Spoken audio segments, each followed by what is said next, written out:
Thank you. Good evening, everybody. It's official. Pickleball is open in the city of Southgate. 4 years, maybe 5 years of work to get those courts in. On Tuesday, June 23rd at 4 p.m., we open the courts to an enthusiastic crowd of pickleball players. Joining my wife and me for the ribbon cutting were Council President Zoe Cuspa, as well as Council Member Karen George and Parks and Recreation Director Julie Goddard. Once open, the balls started flying, and all 6 courts were being broken in by the players. Our new tennis courts and paddle court were also part of the dedication.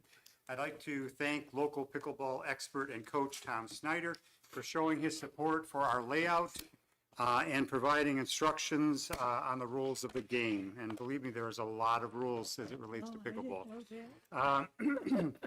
Excuse me. He will also be providing lessons in Southgate on Wednesdays. Check with our recreation department if you're interested.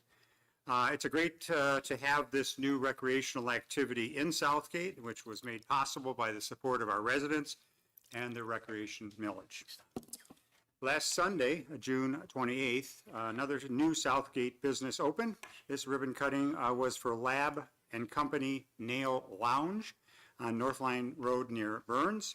Owners Becca Baydoun and Lauren Atkins have many years in the nail business throughout the Downriver area, but this year they decided to start a business of their own. And we are very thankful that they chose Southgate for their new business venture. Helping me congratulate these 2 young entrepreneurs were dozens of customers and family members, as well as City Council President Zoe Cuspa and Council Member Karen George. Best wishes to Miss Baydoun and Miss Atkins, and thank you for investing in our great city. Yesterday, we received notice that the City of Southgate has received another significant grant from SEMCOG. This $20,000 grant will be used to develop a non-motorized connection plan throughout our community. The goal is to provide connections between amenities both within and outside the city borders, with a special emphasis on a proposed loop connecting neighborhoods, parks, and school properties. Walkability is key to the quality of life for our residents, and development of a professional plan to maximize that effort will also be key to our future. Once completed, the plan will help identify areas of the city that need to connect with the current pathways, and that future work will reinforce the goals and objectives of our master plan. This Friday, July 3rd, is the evening that Southgate celebrates America 250. The event will take place at our Southgate Municipal Golf Course and feature a free live concert, food trucks, and an amazing fireworks show just after dusk. Things get started at 6 p.m. with the arrival of the food trucks. Then from 7 p.m. to dusk, the Schoolcraft Jazz program will be performing a wide variety of music that celebrates the spirit of America. There will also be an opportunity to sign our Southgate Celebrates America 250 banner, which is right in front of council today, and hopefully everybody will sign it before they leave, which will eventually be displayed at our historic museum throughout the balance of the season. The evening will be topped off with the traditional fireworks display just after dusk, and we want to thank Dick Genthy Chevrolet as well as the Southgate DDA for sponsoring this wonderful evening of pride and patriotism. I encourage our residents to come and enjoy the show. Bring a blanket or a lawn chair, whatever you're comfortable in. It is a free event, and it will be an unforgettable evening. May God bless America and our great city of Southgate. Thank you, Madam Chair. Thank you. Madam Clerk? No report. Mr. Treasurer? No report, thank you. Councilman Price? No report, thanks. Councilman Roush? No report. Councilman Graziani? No report. Councilman George? No report. I would just like to wish everybody a happy and a safe 3rd, and enjoy all the festivities that are going on in the city. Everywhere you look, there's something going on. The splash pad is open, the pickleball courts, ball diamonds. So enjoy yourself, and especially enjoy the fireworks on Friday night. Thank you, Madam Chair. Councilman Ayers Reese? No report. Councilman Golick? Thank you, Madam Chair. The DDA did not meet in June, but we should be meeting in July. Additionally, Director Goley still encourages residents to shop locally, both new businesses and businesses that have been Southgate for a long time. A couple shout outs to local residents. Jim Austin was elected American Legion State Commander. As you know, Jim did our Memorial Day celebration. He's an outstanding speaker, and he'll be a great leader for the American Legion. And then another shout out to Councilwoman Ayers Reese, who just completed her first year, or her year, of being the president of the Southgate Rotary. And so she turned over the gavel to Ms. McFarland this month, and job well done. Thank you. And I used a hammer. Thank you. Thank you. Mr. Marsh, please for the agenda. Yes, thank you, Madam Chair. Good evening. Yesterday, we learned that a rooftop AC unit at the 28th District Court building failed. The city's approved HVAC vendor investigated it and found that it cannot be repaired. The unit is over 20 years old. Due to this season, we wanted to get this before council as soon as possible. The full letter for the recommendation to replace the unit was sent to you last night, and hard copies have been provided today. We're asking that council add this to the agenda prior to the meeting, and the administration is recommending that the city's approved HVAC vendor Flow Air be approved to perform the unit replacement. They are available to repair it, I believe, as early as tomorrow. So are there any questions from council regarding that item? Okay, seeing none. Tonight we have a public hearing for the proposed former Aquinas High School redevelopment brownfield project. The notice for this public hearing was sent to all the affected taxing jurisdictions so that they could be present to provide comment on the project. The developer's consultant will be here and make a presentation, which you've been provided. That's the presentation that you have in front of you today, and we'll include those with the clerk to be added to the minutes of the meeting. The site redevelopment began over 2 years ago with the rezoning of the property from an R1A property to a restricted office to a planned development. The planned development included market rate housing, storage, commercial uses, and preserved wetlands. Tonight, the City Council is being asked to vote specifically on the brownfield project. It is simultaneously going through a plan review process with the Planning Commission. It is set to appear on the Planning Commission agenda for July. After that, it will be then referred back, the site plan will be referred back to planning, to the City Council for additional approval. Are there any questions on this item? No, just thank you for answering all my questions today. Yeah, and we did receive some questions about it, specifically, the term workforce housing. What does that specifically mean? What is tax increment financing? Those type of questions. Those will be included, and if you look ahead into your packet there or into the presentation, those will be covered during the presentation as well. Next, under Communications A, we have a proposed contract amendment for the city's Great Lakes Water Authority service contract. Every 4 years, the city has an opportunity to meet with GLWA to discuss the contract and make updates to the max day and the peak hour values. The new values have been reviewed by Hennessy Engineering and our water department, and we recommend their approval. Are there any questions from council regarding this item? Next is a request for additional concrete work at Southgate Tower Park for the park project. This work is covered under the ARPA grant and will be paid for using ARPA grant funds. The administration is recommending waiving the bid and using GV Cement as the city's approved road and sewer repair vendor. The specific locations of the concrete are around the pavilion, the tennis courts, and the walking path towards the building. GV is mobilized in the community already. They're the company that did all the sectioning and road repairs, so they're mobilized and currently working in the community. So they are able to perform the work without any delay to the project. Are there any questions from council on that item? Okay, next is a recommendation to waive the bid and extend the existing contract with RVP for the 2027 lead water service line replacement program. RVP had previously won the contract in 2022, and they've been extended since that time. This contract extension represents a 3% unit cost increase from the previous year. This year, we're anticipating on replacing approximately 20 lead service lines. Are there any questions from council on this item? Okay, next is a recommendation to waive the bid and approve FireCat to provide annual fire hose testing for the fire department. Last year, the city went to using a third party for hose testing because we now have a substantially greater inventory of fire hose, and that's because we received grants. So we have some of the older hose that we can keep and use as replacement, and we have a lot of brand new hose. It does need to be tested annually, and it's a little bit too much for them to handle in-house. FireCat is a trusted local certified hose testing company, and they're also used by other local municipalities. Any questions from council on this item? Okay, next is a request to establish a public hearing related to the CDBG DR sanitary sewer lining project. This project is substantially complete, and in order to close out the grant, a performance hearing must be scheduled. The administration is recommending the hearing be set for during the regularly scheduled council meeting on July 15th. Are there any questions from council on that item? Okay, last under communications A is a request to commission a public art piece with RL Artistry of Southgate, Michigan.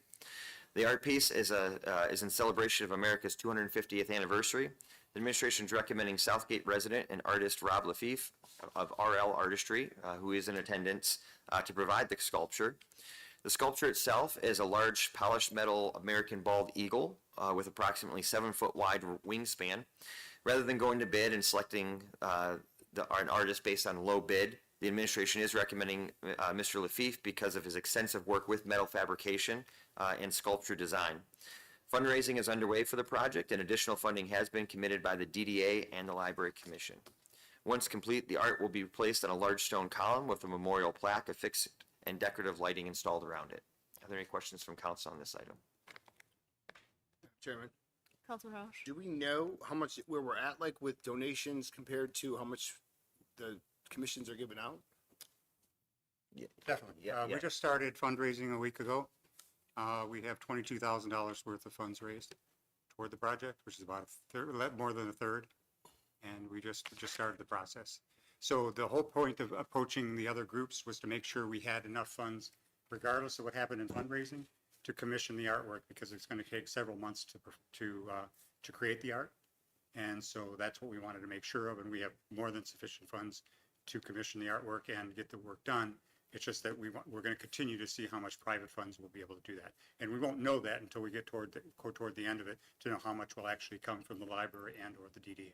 So, I mean, because I'll be honest with you, I know I've talked to a couple of people on council and some other, how are we fund, I mean, because I'd be glad to help with, in any ways we can to help fund. By all because, means. To be honest with you, from what I've heard from different residents don't want to spend taxpayer dollars, and I'm like, well, you never know. I said, the mayor might be getting it all donated. We don't know. We're still in the process. So, I mean, I think if we can do that, I think that would be much more beneficial aid. Then we don't have to use taxpayer dollars, and they won't have to say anything about it, you know, because you always get that one person out there that won't like it. But I mean, if we can all help, I think that'd be a great thing. Yeah, I mean, obviously that's the goal, but at some point, cities can invest in public art. I mean, it doesn't necessarily have to all be privatized, although that is the goal. And that's why I said within a week's time here, a little over a week, we've gotten a very good response from the business community and individuals in the community, residents in the community. So by all means, I invite all of the council people, if they want to kick in something for this project, by all means, we're willing. It's Eagle 250 is the project, and just make it up City of Southgate. I mean, is it something that we could put on the pay on the official Southgate page? You know, I mean, you guys, people will do that. You'll get people that will say, "Oh, I'll donate to it." I'm just telling you, it's. I mean, if you're, I mean, Zoe can tell you she's on Facebook. You see, people are engaged. I mean, they're talking. I think it would be a great thing. Who knows? You might get more than you need, and you might be able to do another art project or down the road. Who knows? I'm just saying that I think that would be a better way to do it. Or if we can try and do it, let's try that. You know. You know, we are, that's the goal, is to try to get as much private funds as possible, but we still have to commission this art. And we do have enough funds from the two organizations, the DDA and the Library Commission, who, quite frankly, we're willing to go the full boat if they needed to. But again, we assured them there would be less than what the total cost of the project, because we were confident that we'd get some private funds. We didn't have anything committed at that point, or maybe close to being committed. But now we're at $22,000. I think that's very substantial, having gone out there for the last week and a half. Dan, could you share that with us too, or even in an email? Because I'd be glad to share with people that I know. I mean, I'm in the business community too, and so if I can get people to help out, why not? You know. Excellent. Thank you. Thanks. Yep.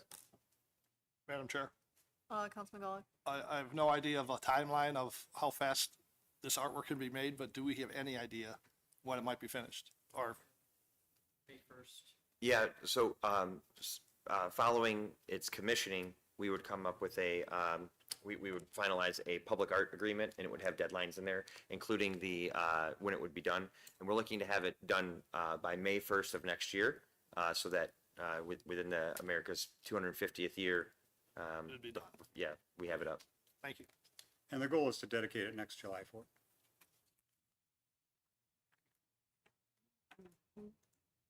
That's all. Thank you. Oh, I'm sorry, actually, yeah, I'm sorry, I stopped there short there. Communications B, we do have one item, and that is a correspondence between the Michigan Library Association and the city. Thank you. We'll reconvene at 7 o'clock.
Now 7 o'clock, the July 1st regular meeting will begin. We'll start with the Pledge of Allegiance.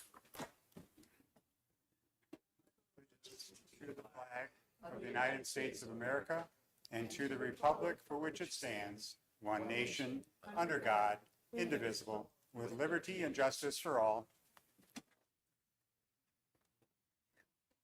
Roll call, Madam Clerk. Councilman George, Here, Councilman Ayers Reese, Present. Councilman Graziani, Present. Councilman Roush. Here. Councilman Price. Here. Councilman Golick. Here. Councilman Cuspa. Here.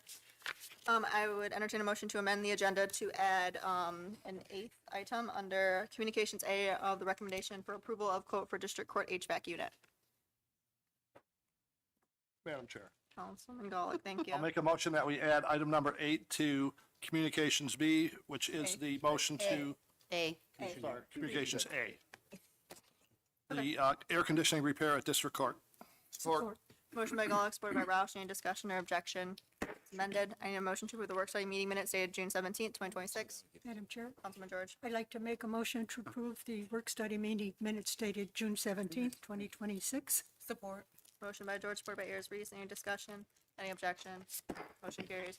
Any motion to approve the regular city council meeting minutes dated June 17th, 2026. Madam Chairman, Councilman Roush. make a motion to approve the regular city council meeting dated June 17th, 2026. Support. Motion by Roush, supported by Price. Any discussion?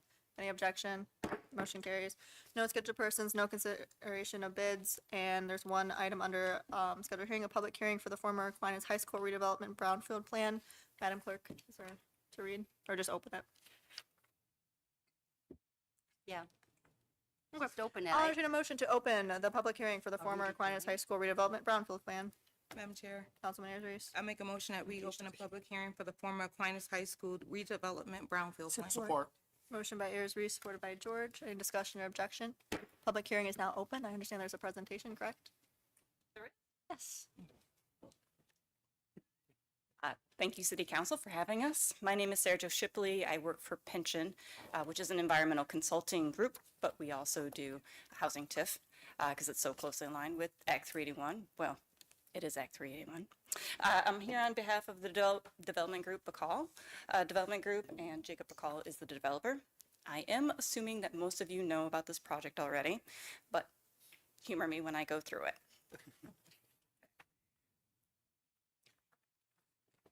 So the project at a glance, right? We're going to have 2 phases of housing development. It's multifamily housing, 100 in the first phase, 48 in the second phase. It's a 38-acre site. Approximately 10 to 12 acres is not developable. That's on the wooded edge that is adjacent to the golf course. It's roughly a $30 million investment. And over time, we're going to see a 14-time increase to the taxable value. And that's the taxable value as today. Last year, it was 0.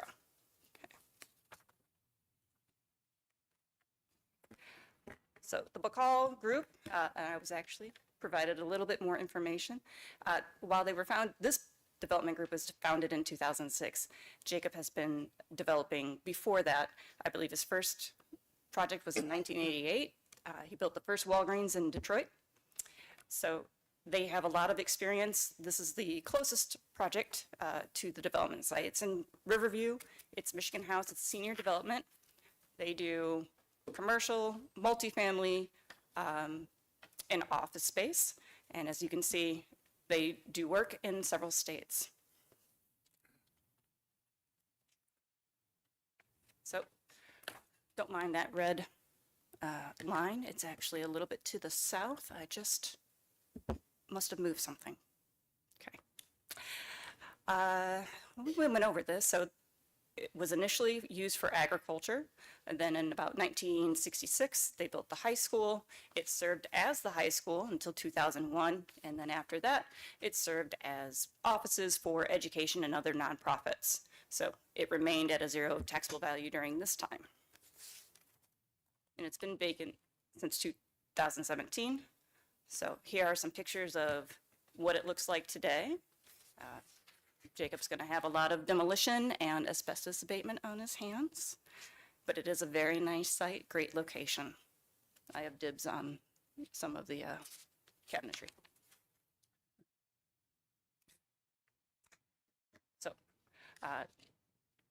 It's going to be, each unit's going to be 2-bedroom, 2-bath, with an attached garage, balcony, and office space on the first floor with the garage. Second phase, probably a similar unit, but I don't think that they're totally designed yet, and will be dependent upon the market. But as of right now, the same. So the project will preserve the existing wetlands. That was the green area that's adjacent to the golf course. It will establish direct connections with a pedestrian bridge and allow residents to have access to all of the great amenities. And neighboring communities, if they come into there, will be able to use those pedestrians as well. It's not going to be a gated community. I do want to make one distinction. We're here today for the housing TIF, but the housing is but one portion of the total development. So if you hear me wavering back and forth, the whole development includes commercial outlets, commercial self-storage, and the housing, but only the housing costs are eligible for the TIF.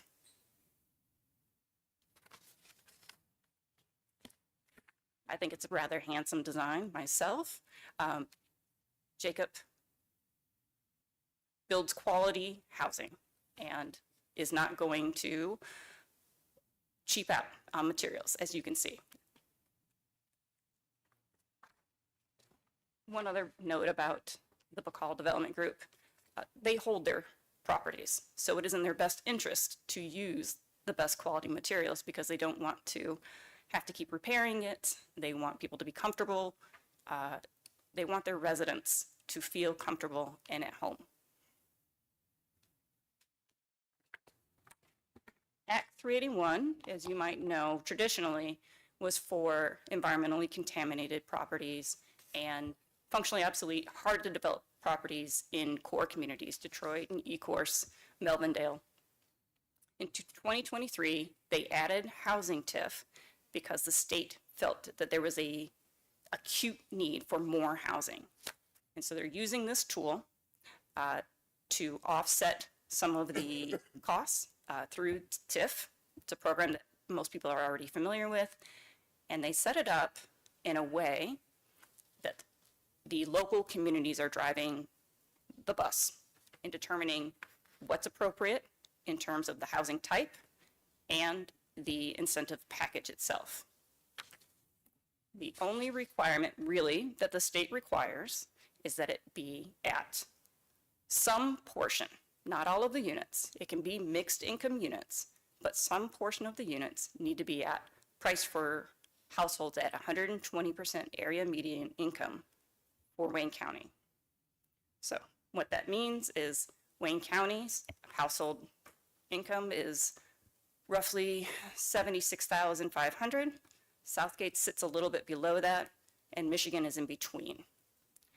2-bedroom rental rate, as set by MISTA, at 80% AMI would be $1,500, and at 120% would be $2,250.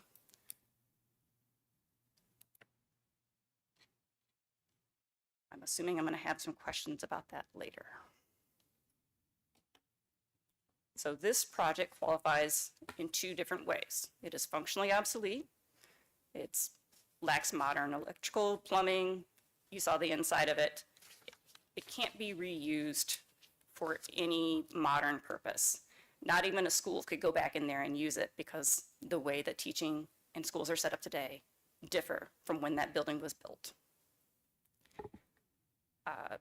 And then, like we've been talking about, or I've been talking about, it also qualifies as a housing property, which just means literally 1 unit of property. When I said that Michigan set it up to be loose, that's what I mean. Just 1 unit qualifies it. That's really small.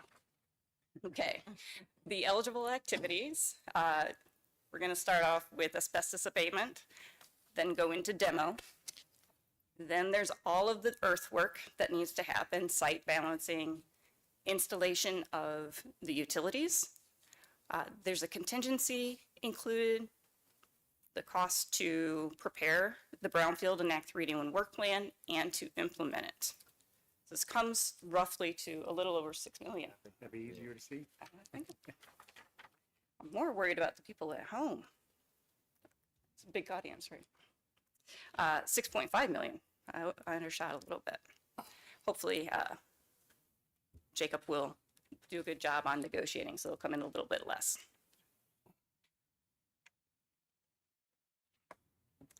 So, tax increment financing. This, I'm going to try and talk about it as plainly as possible. So, right now, the base taxable value is roughly $700,000. The money that the city and all the local taxing jurisdictions and the school taxing jurisdictions, the amount that they receive today, they will continue to receive during the life of this plan. The taxable value is going to increase. That increment is what is capturable. And there are rules, and I'll go over that in a little bit. So, Jacob gets done. His taxable value increases to whatever the assessor estimates. We've made estimates. We've checked them with the assessor. We want to be as accurate as possible. But they have the final say. The developer receives their tax bill. They pay it in full. There's no discount on it. The treasurer divvies up all of the money based on what each taxing jurisdiction was receiving before. Holds out some costs, or some money for admin fees. There are a group of mills that cannot be captured, and that includes the police and fire, school debt, zoo, and the DIA. So they will receive all of the taxes. There will be no discount for them. After that is done, the treasurer goes, okay, here's how much is left over, and then issues a check back to Jacob. This will happen until the eligible activities are paid off or the plan expires, whichever occurs first.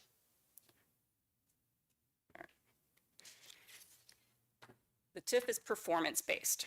So we've created estimates, and we're trying to be as accurate as possible because people are doing their budgeting on this.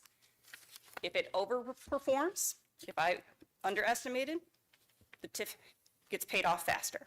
If it underperforms, it's going to expire, and the repayment will be whatever it's going to be.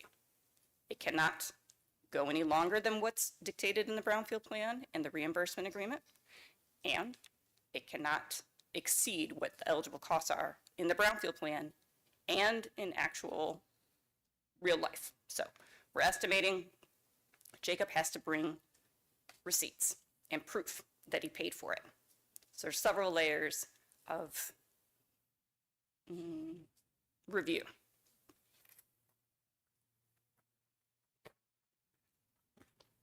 Okay. So here are our estimates for the taxable value increase. So first phase of the family, the 100 units, 4.75 million. The second phase, an additional 2.25 million. The commercial storage, it's a little over 2.6 million. So when the project is fully built out, we'll say 3 or 4 years, we're looking at a taxable value of $9.6 million. This does not include the 2 commercial outlots that are planned for. When those are built and taxed, all of the taxing jurisdictions will receive that full amount.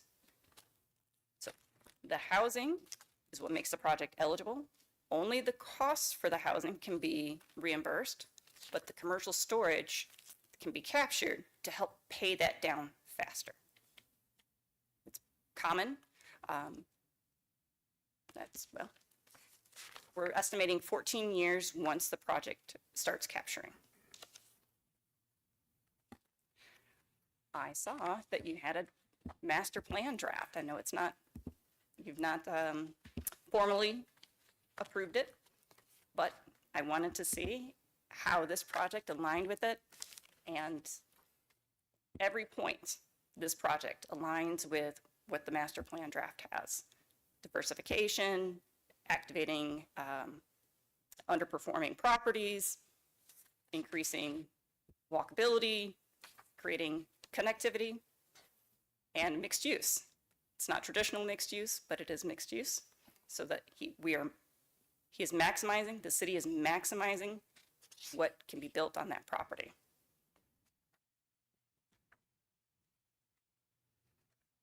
All right. Economic growth, taxable value, and project timeline. So the TIF approval process, it goes to the BRA authority. That's already happened. They recommend approval. It comes to this body. A public hearing is had. Then city council votes on it. Now the brownfield plan is active. The reimbursement agreement happens, and that goes back to the BRA, and that's a standard contract. So it's mostly boilerplate. You have to meet these criteria. If you don't meet these criteria, here is the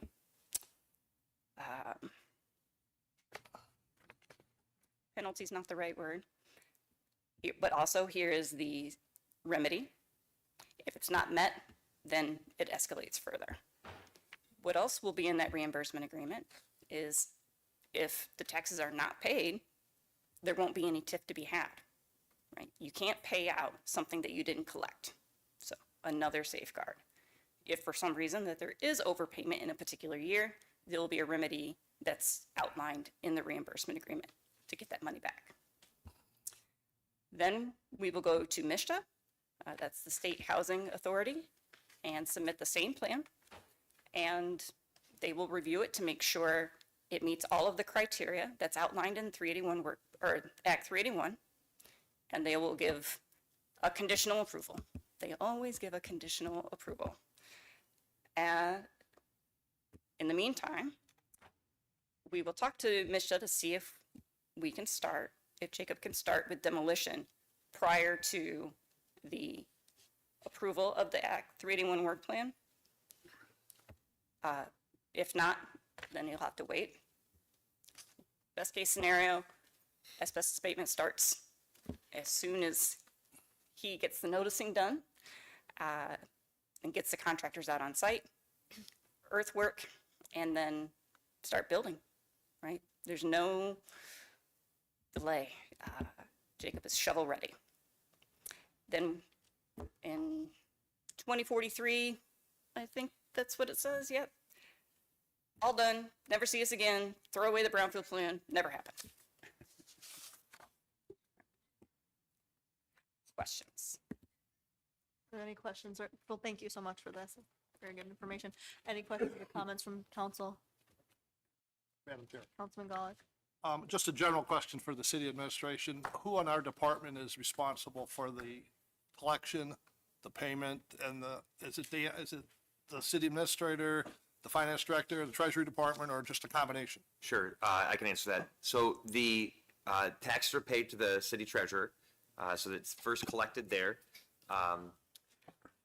The Brownfield Redevelopment Authority is actually the body that will then review any reimbursable expenses and then authorize that repayment. So ultimately, that will come from a resolution from them, and it will be in accordance to that reimbursement agreement.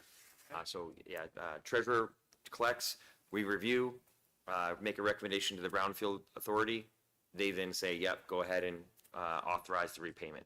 And is there a yearly or a timely report that council would get as far as to the activity of that account every year or every so often? We could definitely include council on those repayments. It would be included in the budget as well, and in the audit. It would be 2 repayments annually. It would be after each taxes are paid, the summer and the winter. And Doug, I don't know if you had anything else to add to that.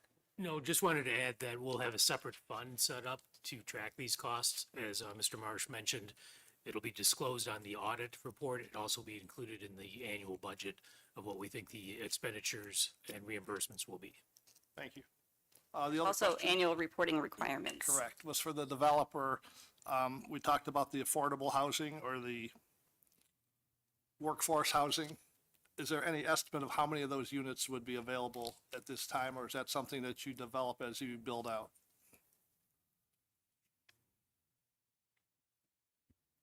It has not been discussed. Okay.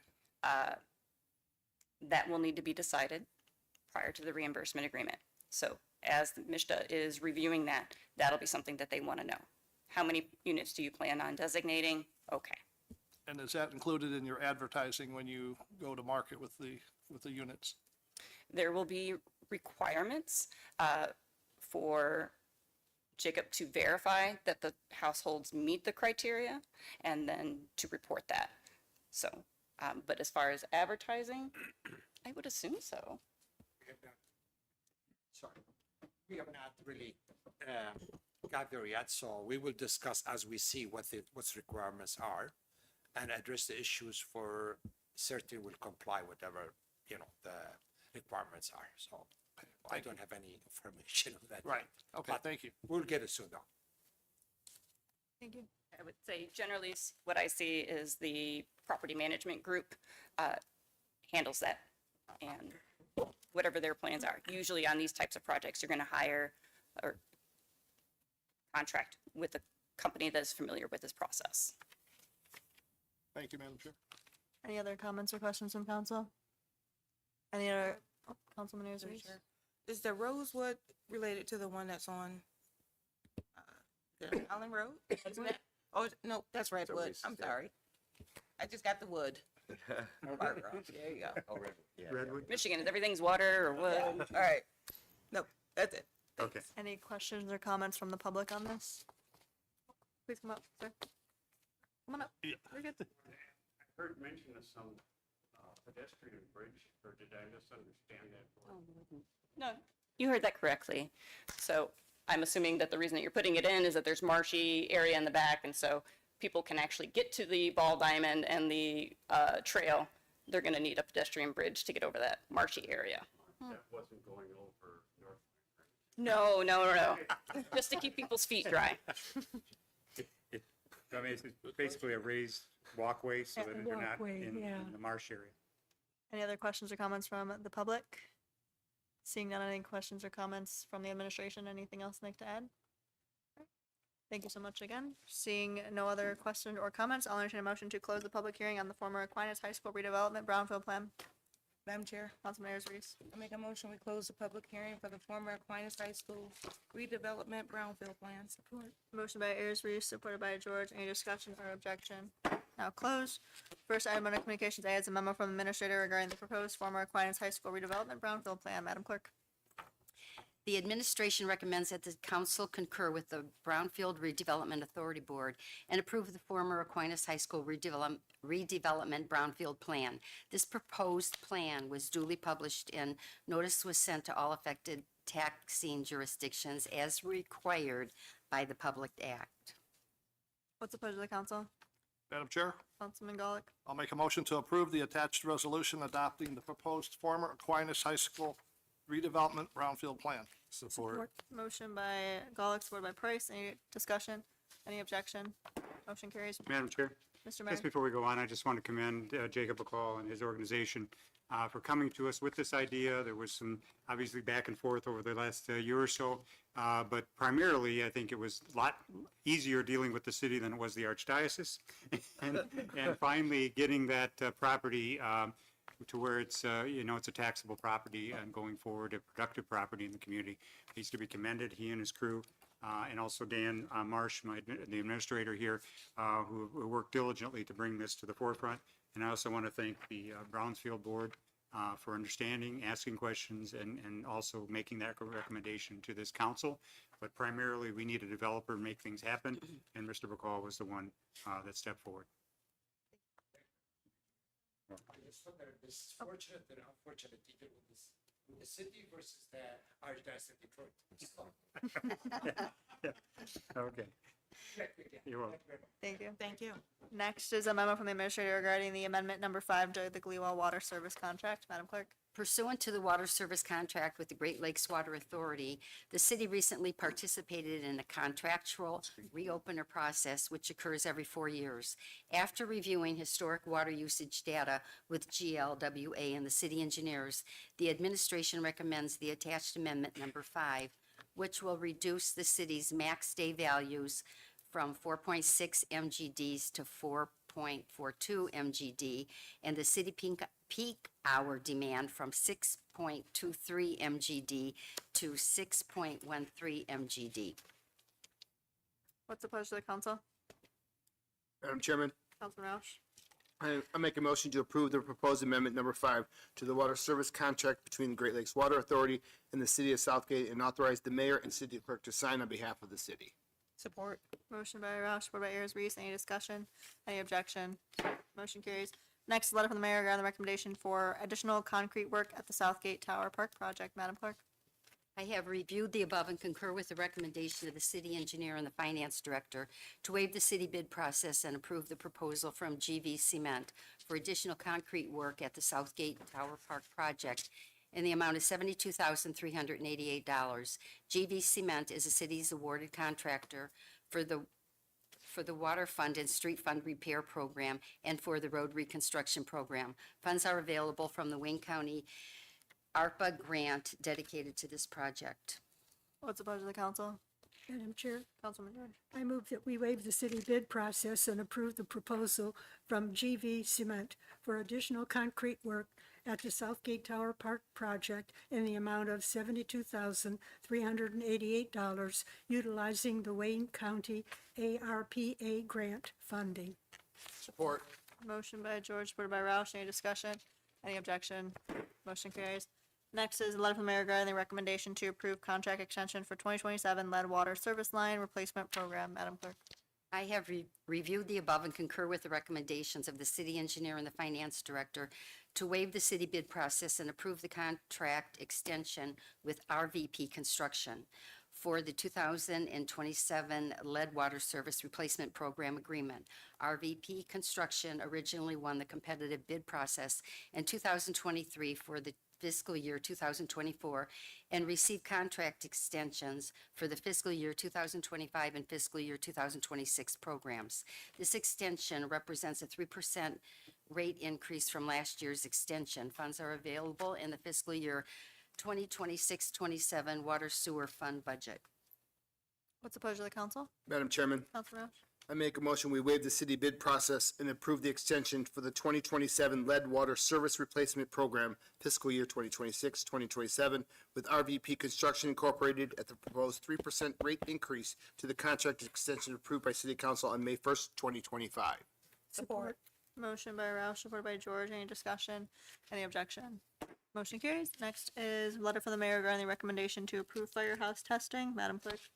I have reviewed the above and concur with the recommendations of the fire chief and the finance director to waive the city bid process and approve a contract with FireCat Precision Service Testing for the annual testing of the fire hose inventory at a not-to-exceed amount of $5,000.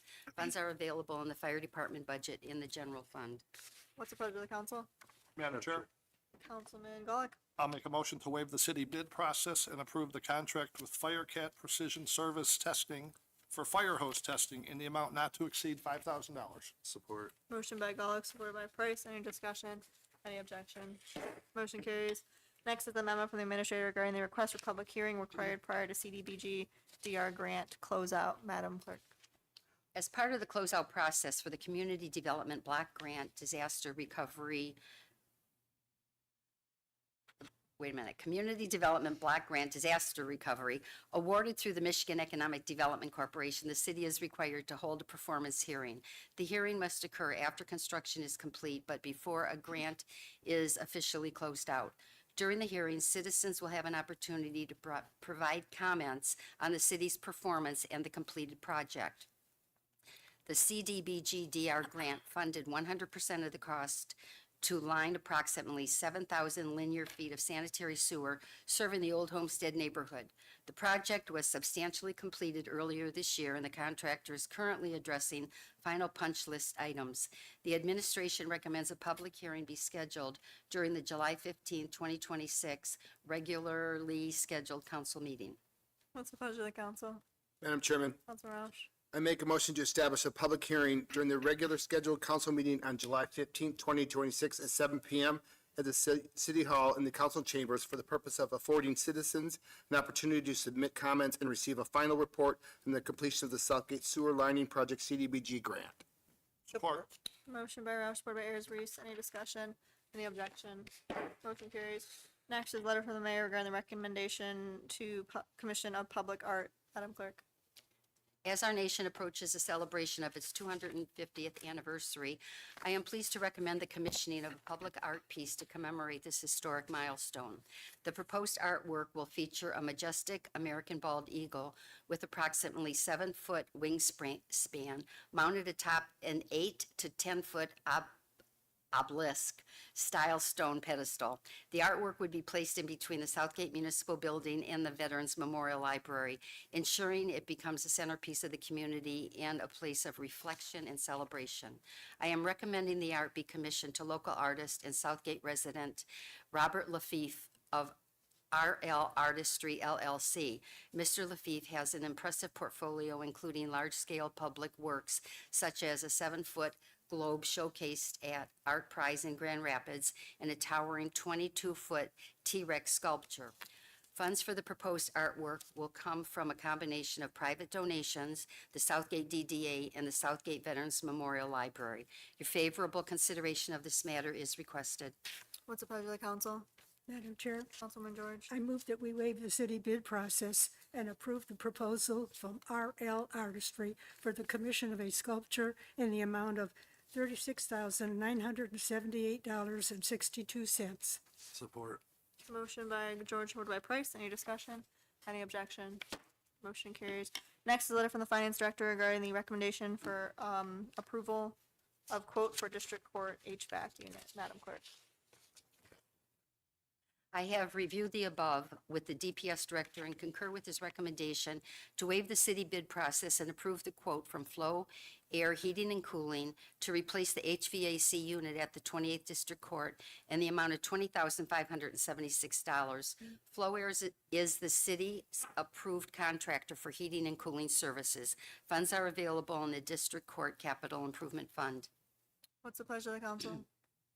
Madam Chairman, Councilman Roush.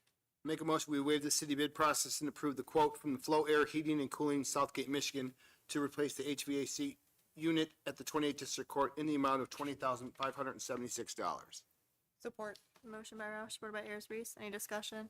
Any objection? Motion carries. One item under communication B to receive and file. And I entertain a motion to receive and file. Madam Chair, Councilman George. I make a motion that we receive and file the Michigan Library Association and the city administration correspondence. Support. Motion by George, supported by Golick. File. No ordinances. Is there any old business the council would like to discuss? Seeing none, is there any new business the council would like to discuss? Seeing none, we want to unscheduled person in the audience. If there's anyone that would like to address council, come podium, state your name and address. You have 3 minutes. Seeing none, we want to claims and accounts. Councilman Roush. Move to approve warrant 1548 in the amount of $4,334,314.26. Support. Motion by Roush, supported by George. Any discussion? Any objection? Motion carries. I'll entertain a motion to adjourn. Madam Chair, Councilman Ayers Reese. I'd like to make a motion, we adjourn. Support. Motion by Ayers Reese, supported by Golick. Any discussion or objection? We're adjourned.